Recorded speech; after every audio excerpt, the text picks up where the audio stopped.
Saying setting up a webinar for custom streaming service. We're good. Okay. I see it. I'm going to mute myself and start the webinar.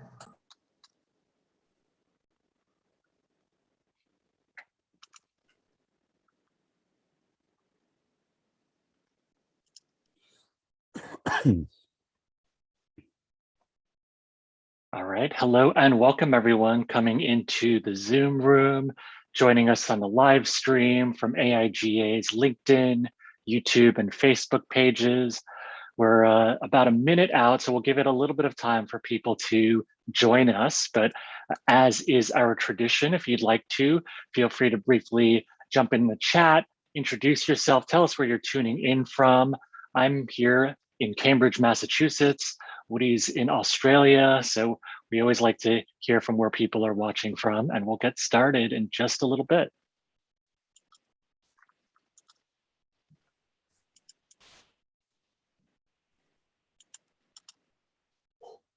All right, we'll give it another few seconds and then we will kick off our book event today.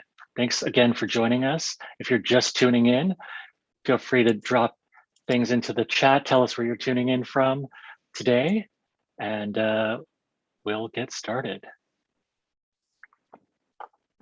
All right, I'm going to go ahead and kick things off while more people join us on the Zoom and on the live stream. Hello and welcome to Sold Out with Simon Woody Wood, founder of Sneaker Freaker magazine.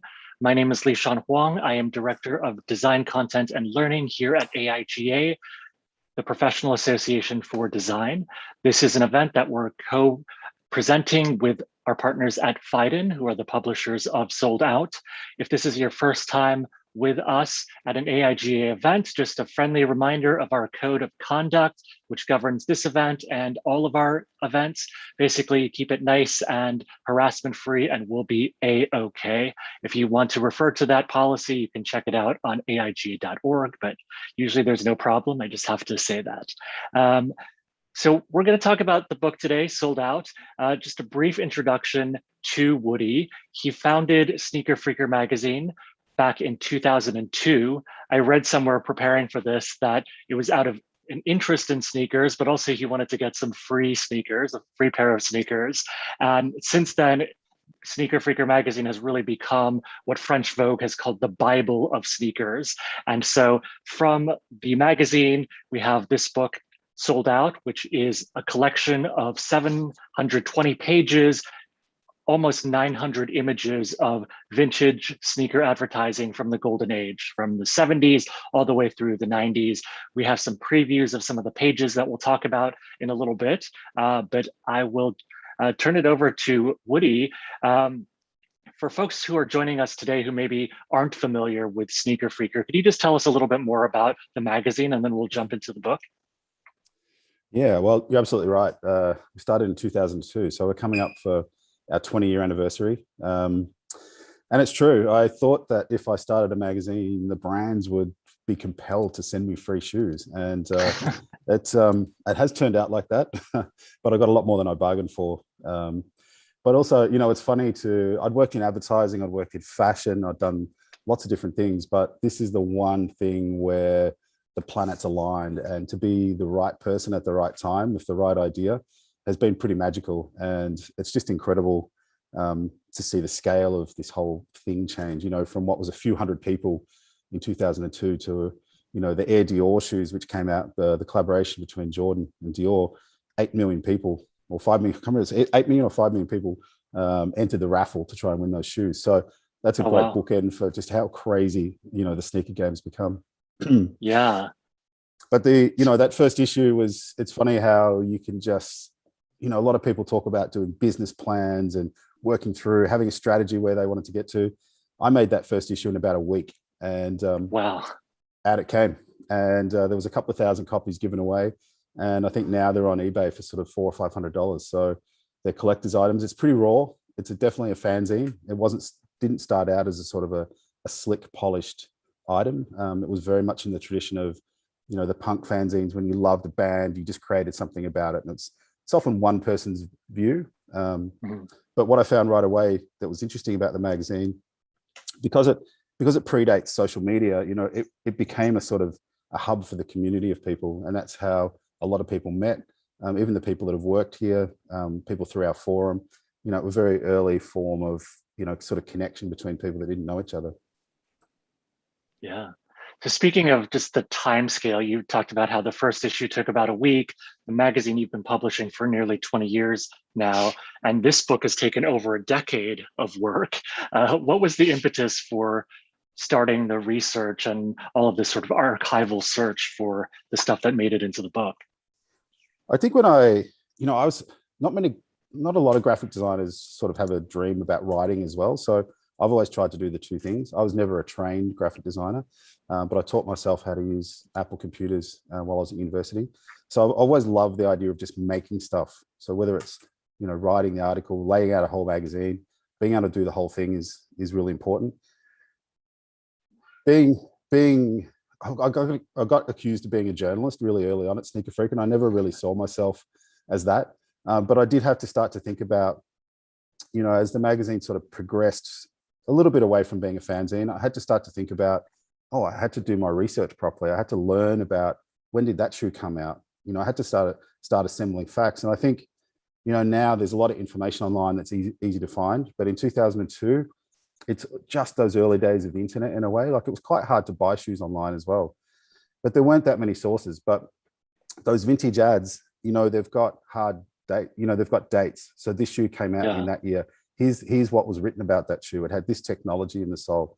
So I realized they were pretty powerful research tools, and I started buying them up.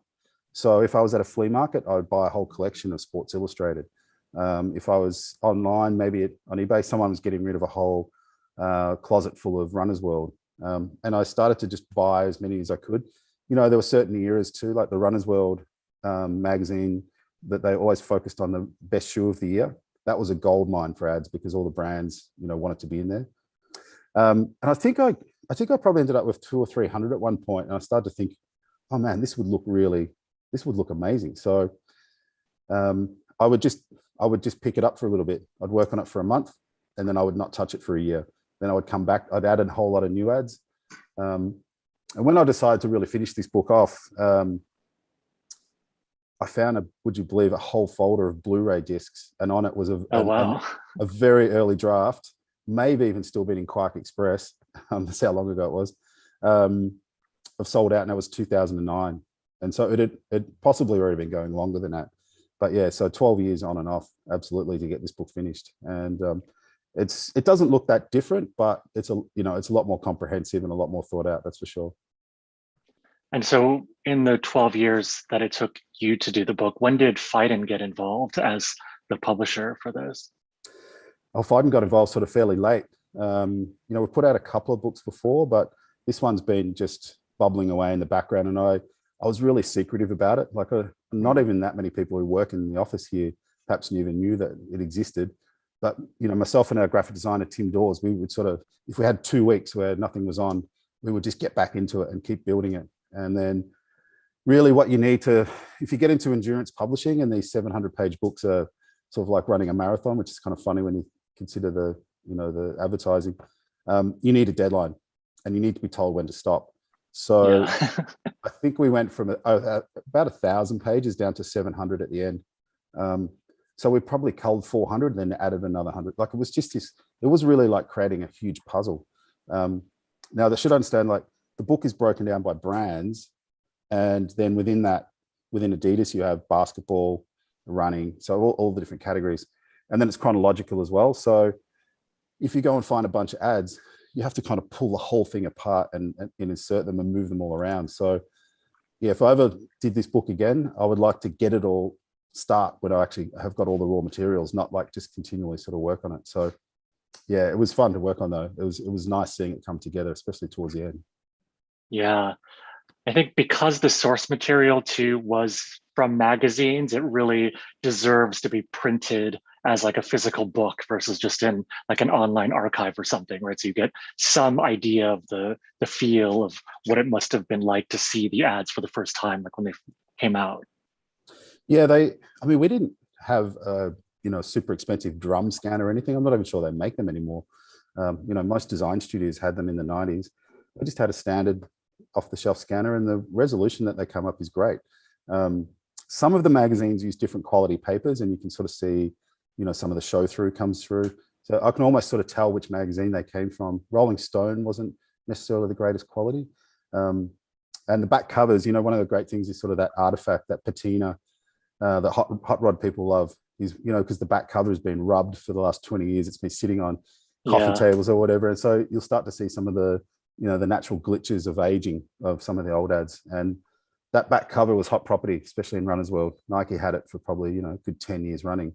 And the great thing about that is if you can compile a whole year of those ads, you almost see the sequencing of them. The story would come in, and you can see a theme that would run through that back cover over 12 months. Yeah. So before we jump in and take a look at some of the spreads from the book, examples of these ads, just one more question. And I also wanted to encourage our audience, if you have any questions at any time, feel free to post in the chat, or you can also use the little Q&A pod. If you're watching on the live stream, you can post in the comments and we'll monitor those as well. But Woody, I'm curious about what you mean by the golden age. Like, I kind of grew up in this time, so it was really my formative years. So I see it from that perspective. But what about that era from the 70s to the 90s was maybe different or special about sneaker ads? I think, there's a few things. It's hard to actually get anyone to agree on what that golden era is. But for me, you could almost narrow it down to a decade. I would say almost 85 to sort of 95 is the real absolute sweet spot. But the industry really got started in that mid 70s. Brands like New Balance and Converse, they can trace their roots back to the start, the early 1900s. But in that 70s period, you had this amazing running boom, and that's where Nike came out of. A lot of the other brands, you had this sort of energy rush of lots of brands coming into it's super competitive. But 1985 is a good year because, of course, the first Jordan came out. So that's a whole other dimension for Nike. 87, you have Air Max, and then that kicks off, a whole franchise that's still, so dominant today. But it's just, in that early period, there was just the creativity and the sense of they were making this stuff up as they went along. I think now everything is very, everything's so sophisticated and sort of thought through. And when you have 30 or 50 years of history to pick through, you're not, it's very rare that something comes along like Nike Air and totally transforms the industry. Adidas did it recently with Boost, but it can never become the sort of dominant thing that it was. I guess it's just that probably electronics would be a similar thing. There's a maturity that comes from an industry that's been around for a long time.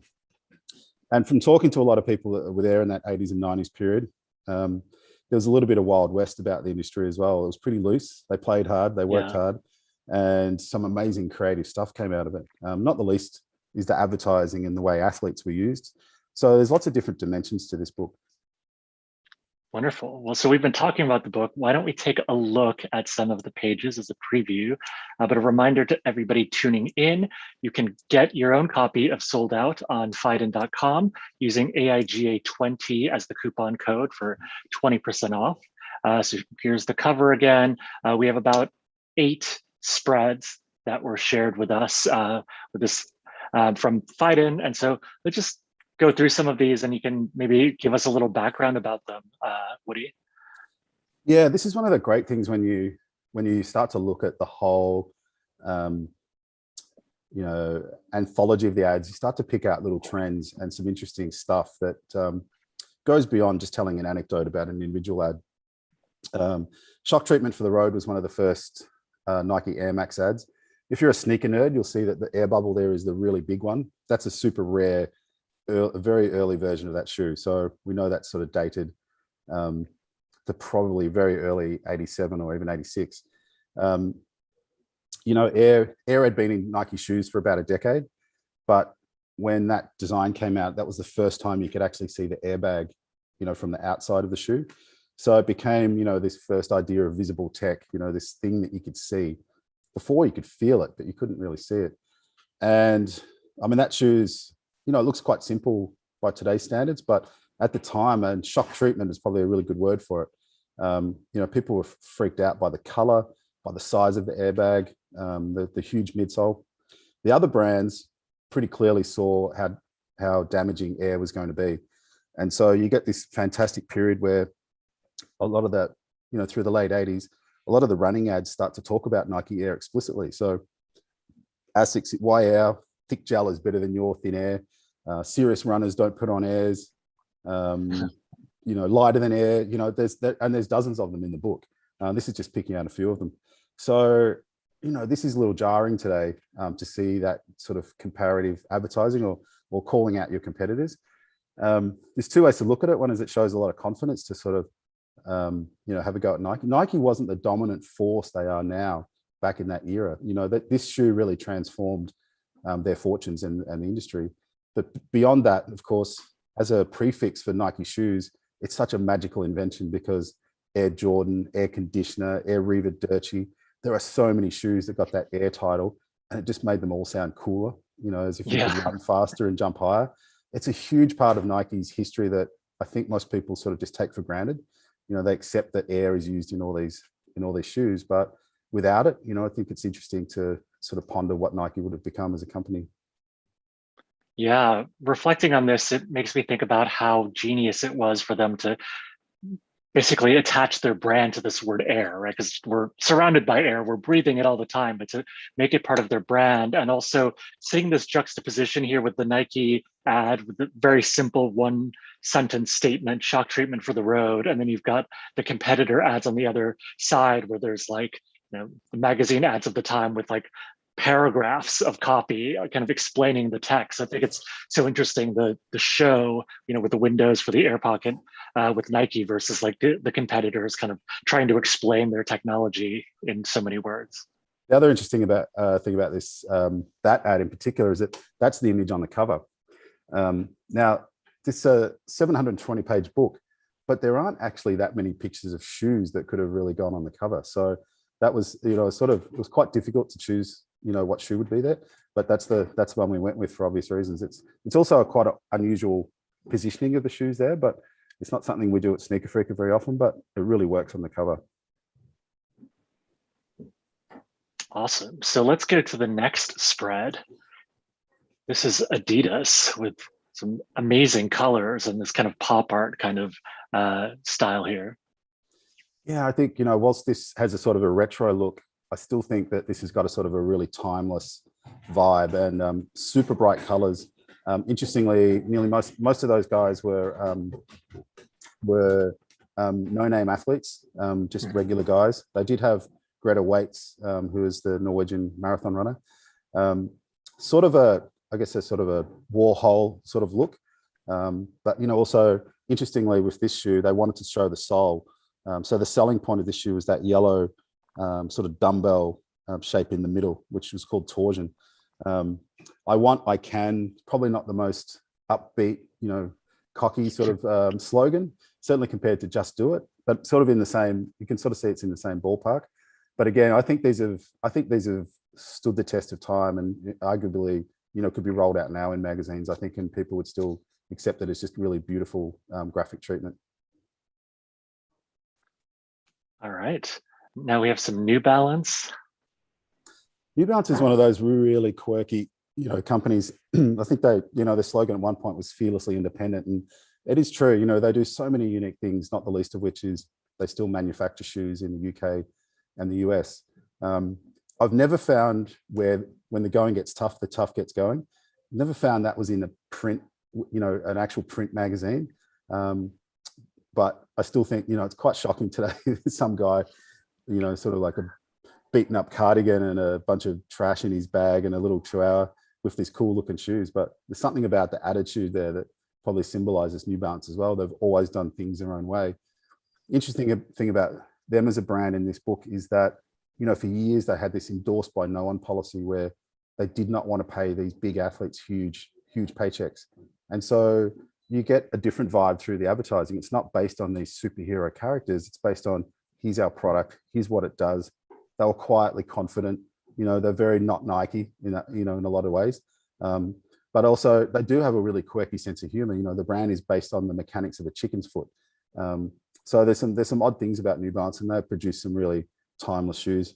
Also, this year, probably the hottest brand in the sneaker world by far. Yeah, that's so interesting, this decision not to go with the whole celebrity spokesperson thing. I mean, this guy looks like he could be one of my neighbors here in the neighborhood in Boston, right? It's like just this regular guy.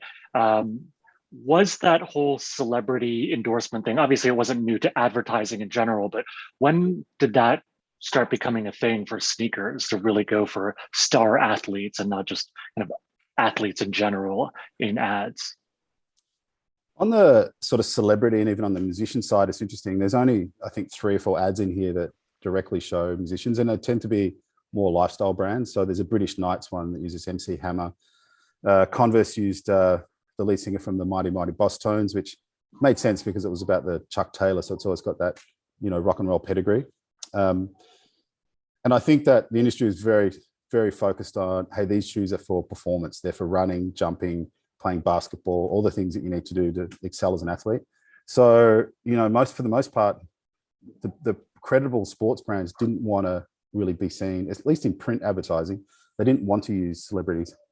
When LA Gear came along, they really were probably 20, 30 years ahead of their time. And they signed, you know, Heather Locklear, Paula Abdul. They did have some athletes as well, but they typically got the guys who were at the end of their career and gave them sort of lifestyle performance, if you want to think about it like that. But I think LA Gear, to give them credit, you know, they were great at copying other people's shoes. And but what they did do is they sort of almost created that influencer style of marketing long before anyone else did. That's great. Thank you for that background. I'm also reminded of Run DMC and My Adidas, where I think the song actually came first, right? And then Adidas reached out to them. It was more about commenting on Adidas as like a cultural phenomenon than like trying to become an influencer necessarily as at the get-go. Yeah, I think that, you know, if you sort of read the history of that relationship, which is still going, you know, every now and then sort of pops up. So it's still a visible thing at Adidas. It took the brand a long time to get their heads around the fact that, you know, here were these kids at concerts holding up their shoes, and you have these sort of staunch looking guys, you know, rocking this very strong sort of matching outfits, and Adidas was a big part of it.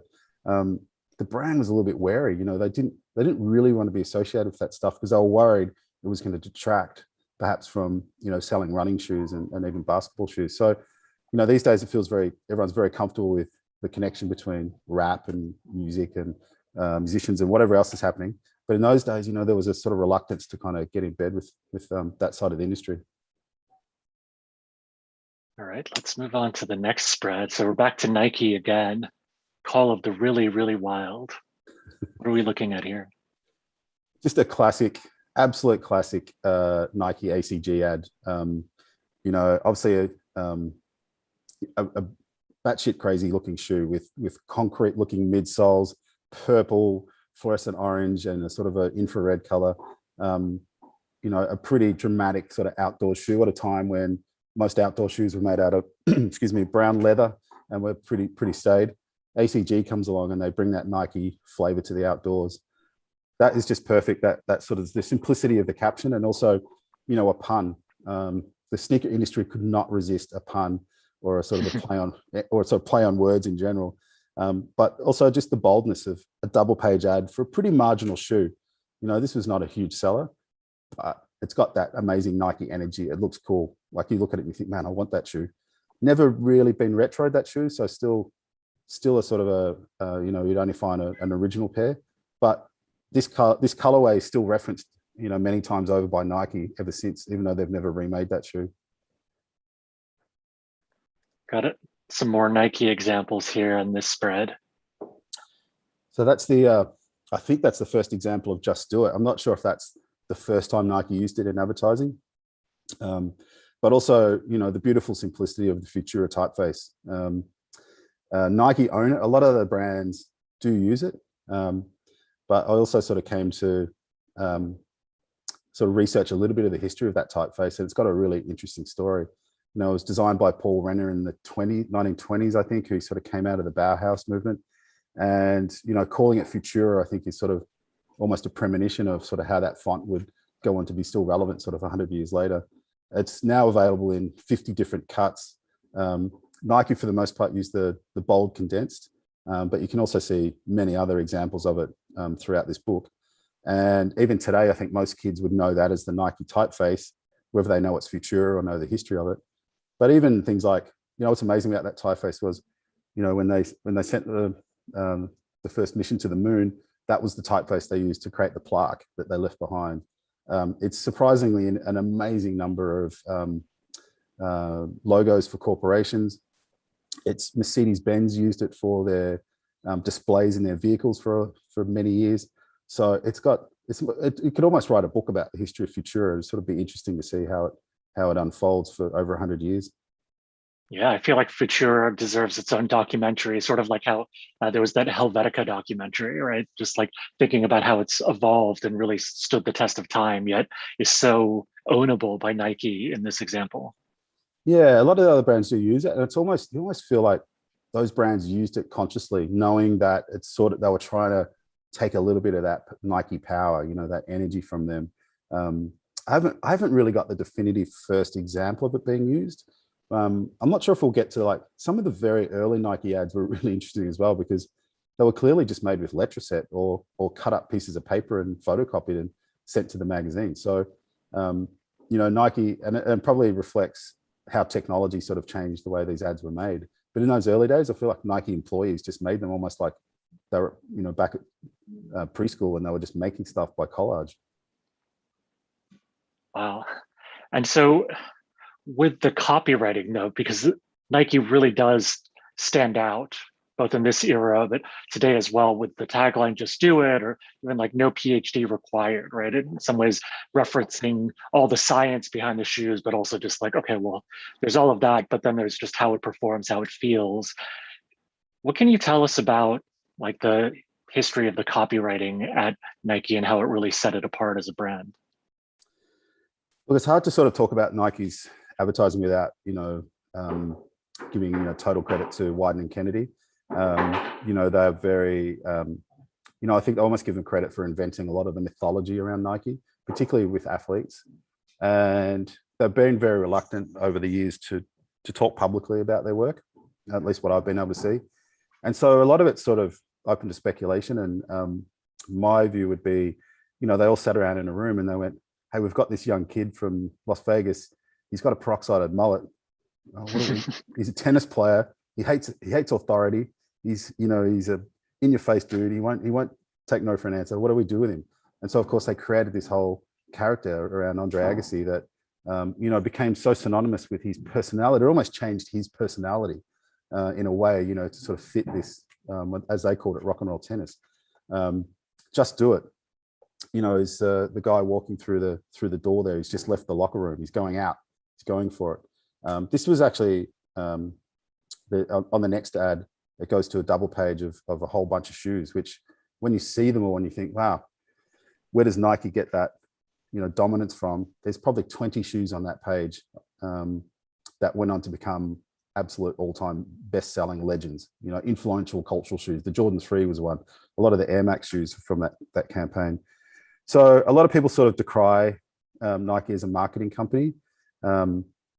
And certainly a lot of the ads that from competitors that are trash talking them sort of mention this idea that, you know, it's more about glossy substance. But I always thought of Nike as a design company. You know, their shoes, the swoosh, the energy they put into their advertising was all about getting people excited, and that's why people remember their ads more than anything. They also spent probably $10 to everyone else's 10 cents. So, you know, there's a lot of those ads out there, certainly more than any other brand. So let's take a look at another brand. We've got Reebok here. I think this is our last spread, but this is very much like almost like a 70s disco kind of aesthetic going on. Yeah, so this is the freestyle. So a little bit out of sort of style today, but periodically it has a comeback. But this shoe probably is one of the most profitable in the history of, certainly in Reebok, and maybe of all time. It was just a phenomenon when it came out. And it coincided, of course, with um, the birth of this aerobics boom, when especially women wanted to do sort of, get the stretched lycra on and just get out there as a group and do rhythmic dancing. Originally, this shoe came out in white, and that's what it was famous for. But Reebok pretty much worked out that it was a fashion shoe straight away. Huge celebrity endorsement. And this is probably one of the first, or it's probably one of the only shoes in the book that's not unisex to some level. This was definitely a women's shoe. And consequently, there's several ads for the shoe. You can sort of see it has definitely got that Studio 54 vibe. But I love these ads, sizzling hot neon. It's just perfect with the solarized sort of colors there. Yeah. So on that topic of gender and these shoes, like, how did that evolve, right? Because a lot of the early ads seem to be like male athletes and male celebrities, and then eventually you would see more women or shoes that were like very clearly women's shoes. Like, could you tell us more about the gender dimension and where women became more prominent in this stuff? Yeah, so the book finishes at 2000, so I think we're looking back at a period that the industry was hyper masculine, and it was very focused on male athletes and their accomplishments. For the most part, most running shoes were sort of available for women as well. Some brands like Saucony always had, they would have the lady jazz trainer, or they had sort of women's versions that maybe had a slightly different shape. But they were one brand that really, they actually researched the history for book them recently, and about 60% of their clientele through this period was female, which is probably unique amongst all the North American brands. From a female athlete point of view, it's not super noticeable, but clearly when you look through it, there's a lot of famous men and not that many women, maybe a handful. But perhaps in the tennis section, you had Martina Navratilova, Chris Evert Lloyd was pretty big at Converse. But certainly from a track and field point of view, there's not many women. Of course, no basketball for women. And I guess this is a great example where advertising does reflect back aspects of society. And it is what it is. It's a poor reflection on, how women athletes were treated. And really, it's only been, if you think even further, much more recently, it's only been the last 5 years where women's sport has finally come into its own. It's not something that, happened back in even the early 2000s. So, I was consciously out there trying to find as many ads with women, but yeah, they're pretty few and far between. Yeah.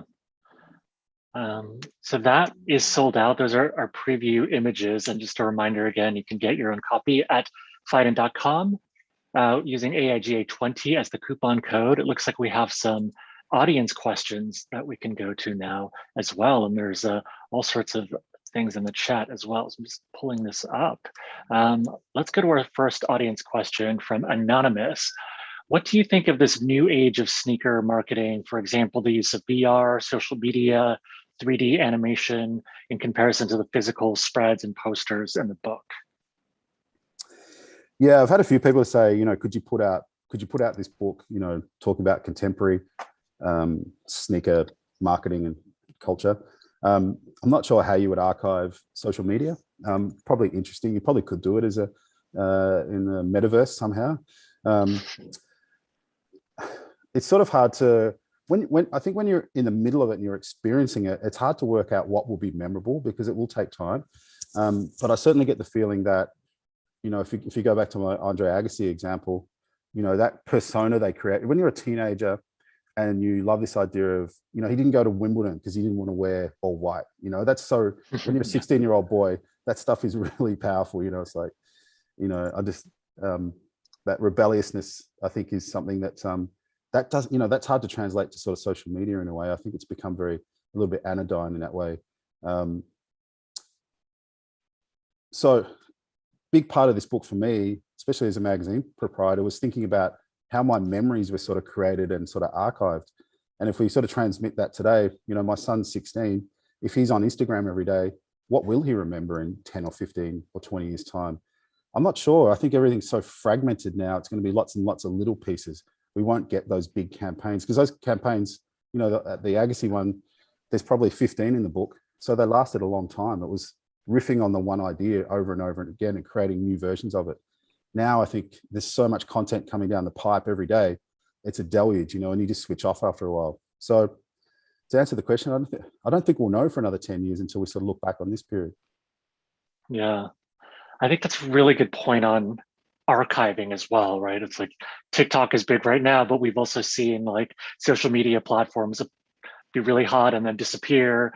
And so like, how do you keep this stuff? How do you show this stuff decades from now, and what will be the significance of it? Whereas this stuff has kind of stood the test of time through the decades, or you've hunted this down. Yeah, if you're a certain age, if you're 20, you weren't even born when a lot of these ads, when the last of these ads was made.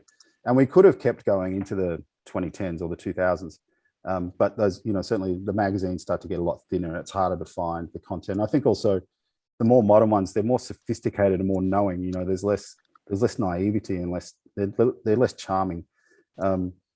But I feel like that's, for me, creating this book, it's almost documenting something that possibly in another 10 or 15 years, when people throw these magazines out or no one's actually done anything with them, except, there are a few Instagram accounts that are posting them, but, experiencing a double page ad through your phone is very different to seeing it in a book. I feel like we're almost archiving these as originals, and probably 90% of the ads in here, I do have the originals. So if anyone wants to go back and look at what made the sneaker industry what it is, I think Sold Out is the best representation of it, because it is the industry in their own words and their own image. Yeah. So another pop cultural moment, we've been talking about athletes and celebrities, but the 90s was also when the Space Jam movie came out with like Looney Tunes and Bugs Bunny, and there was all of that sort of tie-in. Can you tell us about that cultural moment? Interestingly, Jordan was much more of a television phenomenon for Nike in terms of marketing than a print thing. So it possibly reflects the lack of sort of basketball titles. I don't think I've missed that many. Definitely know there's more ads out there. So that's the main thing. I'm sure everybody's got one in their head and they'll be looking in this book and wondering, where it is. So I know there's I could probably do another title if we work with the brands. But for Jordan, typically in that early period, he had one campaign each year for each new shoe. So I think now, 20 years, so it started in 85. There's only one ad for the original Jordan, and his face isn't even in it. It's just a pair of shoes flying off the page. And it says, who said man was not meant to fly? So straight away they had air, and air was perfect for Jordan as well. But you're right. It's funny to look back and see, the hair Jordan, which is around that time. Each of those ads had "What's Up, Jock?" Bugs Bunny and Jordan ads. I don't know if Bugs Bunny was that cool in a way. Like, it's sort of odd to put this, sort of Chicago basketball sort of, they're a pretty tough team. So to sort of join Bugs Bunny with it is quite a weird sort of combination in some ways, if you step back and look at it. But each of those ads was really beautiful. The ones with Mars Blackmon, these beautiful black and white photos side by side. I think the caption is "Life on Mars." So less is more in the Jordan realm. They didn't produce a huge number, but each of them is like a mini masterpiece. We have another audience comment actually that came through the chat. Jane, if you turn your mic on, if you're welcome to talk about this if you'd like, but Jane posted in the chat that she was employed as a graphic designer at Wayden and Kennedy and designed 3 of the Andre Agassi ads for Challenge Court collection / no way. Nike Air Tech. Yeah, and wanted to know if any of those made it into the book. So they were called Rock and Roll Tennis, Hit the Ball as Loud as You Can, and White Shoes, No Shirt, No Service. So the first 2 are definitely in there. And thank you, Jane. I actually dedicated this book, not to you personally, but to all the people that worked in advertising, because, no one has documented their names or no one gets credit for it. And each of these ads has a whole team of people. I don't know if my camera's on, but I think this is the earliest one for Agassi, which, you sort of saw Agassi as the successor to McEnroe in terms of bad boy. So this one talks about Agassi being his grandmother, which is kind of weird. But yeah, rock and roll tennis is in here. And also there were some beautiful sort of black and white sort of, this was from part of a whole other sequence. Just really beautiful photography. So yeah, I'm glad Jane called in because I have dedicated this book to all these people. So much. It's one thing for me to find these ads and scan them, but when you've been involved in the creative process, even if you're creating Instagram content, so much energy goes into creating something so simple and small that it's amazing. When you think 900 ads, there's tens of thousands of hours and money spent to create these ads with elaborate photo shoots. This was done at a time when there wasn't really very little retouching. So everything was done in camera, incredible trick shots, amazing things. Like there's one amazing ad that's not actually in this book where instead of having photoshopping a tiger next to the player, they actually had a real tiger, 1,000-pound tiger. And the stories are like, we used to throw him a steak every kind of 5 minutes just to keep him happy. So in those days, can you imagine a multi-million-dollar athlete these days being put next to a tiger just to get a photo shoot? Just wouldn't even happen. Yeah, that just risk-taking and naivete, as you said, so makes this stuff so interesting. Just wanted to read a couple more things from Jane's note. Jane said that she created those ads not with the cut and paste Letraset, but with a Mac SE, the very first ads produced by W&K by computer. And the 3 ads won the New York Art Director Typography Awards for W&K that year. Oh, there you go. Jane, I want to send you a book. Can you leave your details with the guys here? I would love to send you one. So. Oh, shoot. I just ordered one. Well, we'll send you a second one. I will show you those early Nike ads. Here they are. So yeah, I would certainly, I don't know if you can see them there. I mean, they're sort of quite funny. These are mostly for sales and stuff, but, and there's even earlier ones, like they, there was a different time, all black and white, obviously, as well. Mm-hmm. Mine were later than those. Yeah, these are 74. So that's some of the earliest Nike advertising. Yeah, I mean, this one, but also just absurd. Like, I hope you see this one here. The woman in the nose chooses Nike. She's got a big nose for some reason. It's like, they'll probably having a few beers on a Friday afternoon and we go, we've got to send the ad to Runner's World. So what can we make? And she just put the plastic nose on and off it went. So Jane, since you are on mic, was there anything else that you wanted to add to your story? Well, just that in that era, everything at Wieden & Kennedy was sent out to for print just by speccing the type, never ever been able to manipulate it on a computer. And so to do that in a word processing program on an SE blew Dan and David's minds, and it changed the studio. Then they invested in computers. So Jane, tell me, you would have sent film separations off ultimately, wouldn't you, to the magazine? Yes, originally, yes. Oh my God, it was such a nightmare. It's really stressful because so many things could go wrong. But yeah, you would literally have a piece of transparent film with the data for the magazine. Right. I also remember in that time as well, putting RAM in your computer, Jane will probably remember this, was so expensive. Like it cost more than the actual hardware. And if you wanted to rotate something, you could pretty much go off, have your lunch and come back and it would still be thinking about it. So that's when I was looking at those Jordan ads from sort of early 90s, and everything's rotated. I was thinking, wow, does someone spend a lot of time just like sitting around waiting for all of that stuff to happen? Well, we should chat. I have a lot of tear sheets from back in the day that are. I definitely need to get in touch with you. Yeah, I'm so glad you called in. Thank you. Okay, I'll put my contact in the chat. Awesome. Thank you so much, Jane. We'll connect you after the event. I just wanted to open up the opportunity for anybody else, even if you don't have a story, an anecdote from back in the day. Any question that you have for Woody, we have about 10, 15 minutes or so. We can take your questions. We'll take a look at the LinkedIn as well, see if there's anything going on there, but haven't seen anything yet.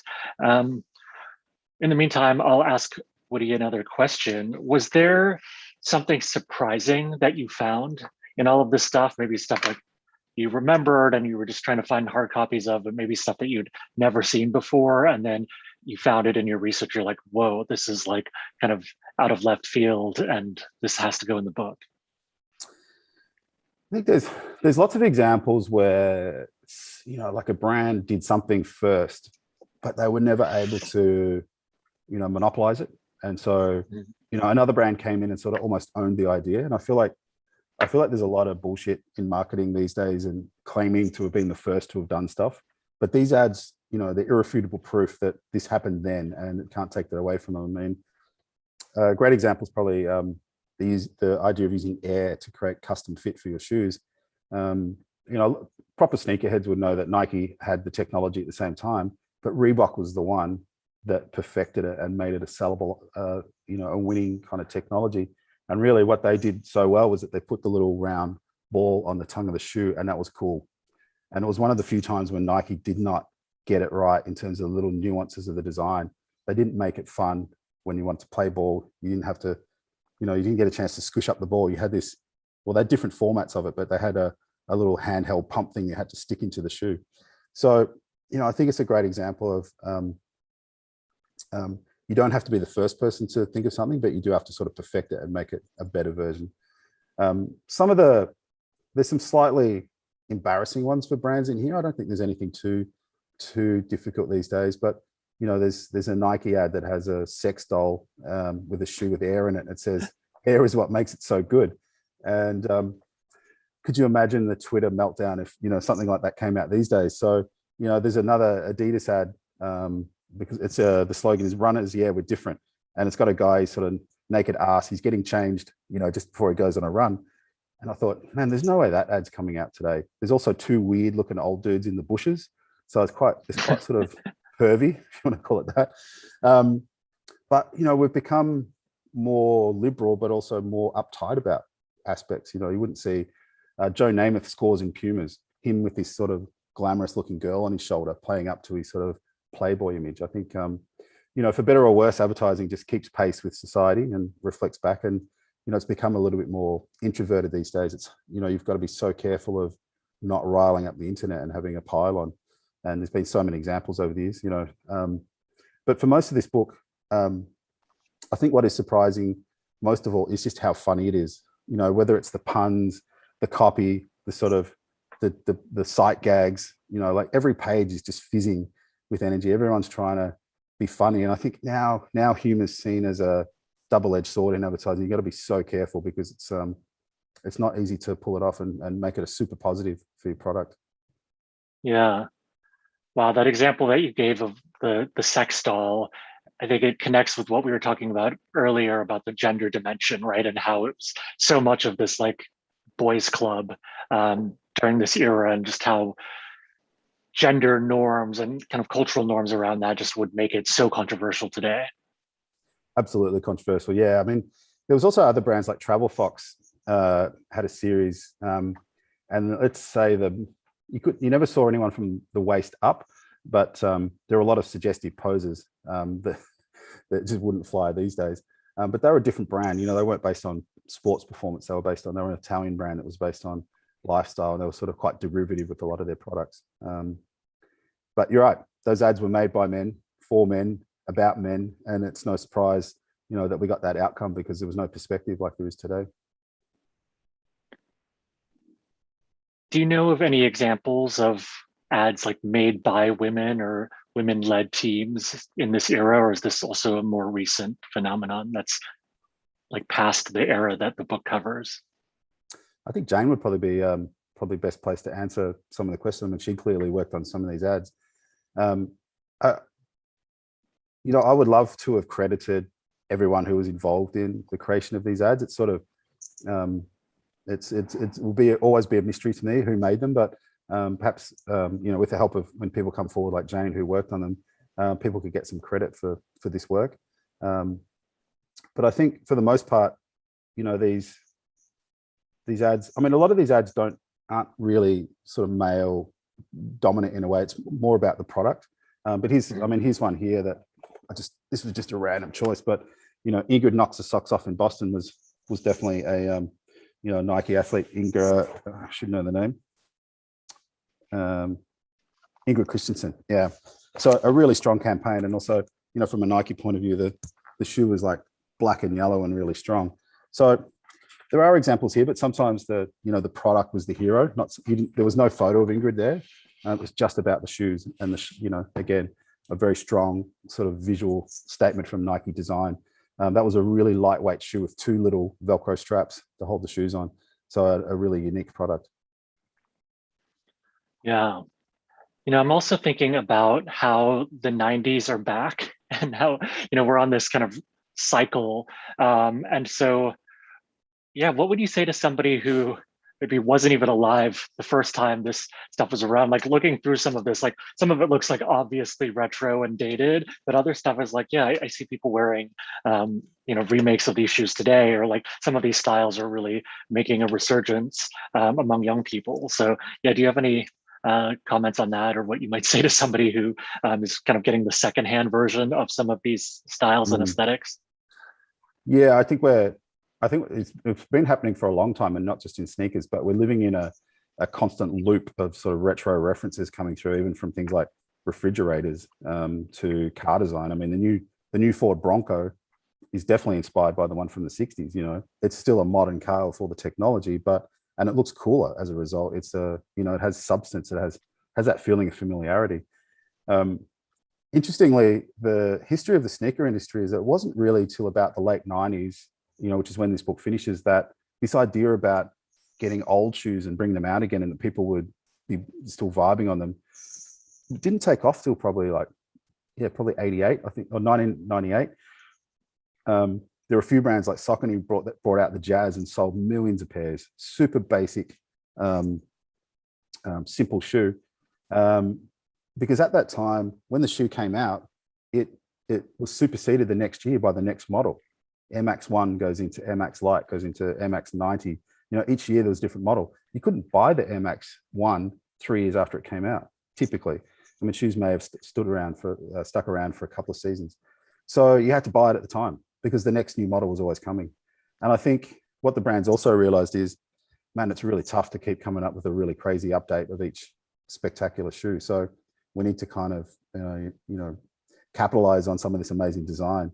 And of course, now everyone's very familiar. If you go into any sneaker store, you probably see 90% of the product is based on an historical shoe, either directly influenced or it is a complete one-to-one copy. But that didn't exist in the 90s. It was all about each year there was a new range of shoes. Wow. So much design work and manufacturing to have to think about that, like with cars, right? Like a new model every year. So how have things changed in the macro? You kind of decided to taper off at around 2000 as the end of the era covered in this book. How would you describe, I guess, like what print ads are like today for shoes versus in this golden age? Well, look, aside from the pages of Sneaker Freaker, I'm not sure how many print ads are being made in this industry. And you could probably say the same about even, TV commercials. Maybe during the Super Bowl, I'm trying to think if Nike's ever done a big Super Bowl ad. You probably know better than me. It's a dying art form. It's kind of a lost art form in some ways. I just think, and brands now have their own channels to, whether it's TikTok or Instagram or whatever, the brands can now communicate directly to their audience. But if I think back to even when Sneaker Freaker started in 2002, there was no mechanism for brands to talk directly to consumers, except unless you rang up or sent them a letter. So when we had the Sneaker Freaker forum, and there were others like Nike Talk, man, the brands were really shocked to hear people calling them out for poor materials or bullshit prices, or whatever sneakerheads were griping about. That early period was a really big adjustment for brands to go, wow, we're getting actually real-time feedback from the audience. And for the most part, they didn't often like it. They weren't used to it. And I think now they're very conscious of, everyone's very comfortable with that sort of two-way process. These ads are an historical relic. We won't see that era again. But But, you know, when I showed the early version of this draft to my 16-year-old son, he goes, man, these ads are amazing. They should keep making these. So it's funny that they, you know, people still see the value in it, and they're not like, it's not like looking at black and white TV where you go, this is like a really inferior version or outdated thing. They're amazing record of their time. And, you know, the amount of energy and thought and creativity that went into making them was incredible. Yeah. Well, thank you for the amount of energy you went into curating them, finding them, tracking them down, putting them together in this book. Do you have any final thoughts for our audience today? Look, I'm just pleased this book sort of exists. I think that's probably the biggest thing for me. I spent such a long time working on it. There were times when I wondered whether, you know, I find this stuff insanely interesting. Is it, like, I was wondering, is it just me? If you're a teenager now, what do you make of this history stuff? I mean, when I was at high school, I thought, you know, history was not my favorite subject, probably because we were talking about, you know, the Battle of Britain or the Battle of Hastings or whatever it is, you know, some really historical sort of colonial legacy content. But I feel like if you taught this in high school today, I think you'd get kids super interested, and you can see where your favorite shoe came from. This is how it was originally presented. And it's just, it's fun, it's entertaining. And, you know, like I'm pleased that I've got to, you know, create this book over 10 years and finally it's creating a legacy for everyone in the industry who worked on these ads. Yeah, thanks again for making the book and for sharing with us today. Thank you, Jane, for sharing your story as well. For everybody tuning in today, Sold Out, you can get on Phaidon.com using AIGA 20 as your coupon code for 20% off.